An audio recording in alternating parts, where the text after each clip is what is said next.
বৃষ্টির নিচে দাঁড়িয়ে দোয়া করলে দোয়া কবুল করে কে? করেন আপনারা? বৃষ্টি পড়লে কি গান লাগায় দেন? বৃষ্টি পরে টাপুর টুপুর, ওই যে পোলাপাইন কয় পায়ে দিয়ে সোনান্নপুর, আঁকা বাঁকা মেঠো পথে কোন রূপসী হেঁটে যায়, আমিও আছি তোমার সাথে, আছে না নাই? বৃষ্টি পড়লে মানুষ গান লাগায় দেয়, হিন্দি সিরিয়াল লাগায় দেয়। নো, বৃষ্টি দেখলে আল্লাহর হাবিব ভয় পেয়ে যেতেন, একবার ঘরে ঢুকতেন আর একবার বেরোতেন। আম্মা জান আয়েশা বলতেন, ভয় পান কেন? আল্লাহর হাবিব বললেন, জানি না এই মেঘ থেকে বজ্রপাত এসে মদিনাটারে জ্বালিয়ে দিবে নাকি মেঘ থেকে বৃষ্টি এসে মদিনাটারে উর্বর করে দিবে, আমি তো জানি না, ভয় হয়।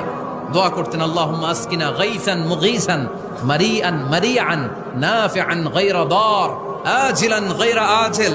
আল্লাহ, আপনি উপকারী বৃষ্টি দেন, এমন বৃষ্টি যেটাতে আমাদের রিজিক আছে, গবাদি পশুগুলোর রিজিক আছে, কল্যাণজনক বৃষ্টি দেন, ভালো বৃষ্টি হইলে তাড়াতাড়ি দেন, দেরি করেন না কোন। সুবহানাল্লাহ।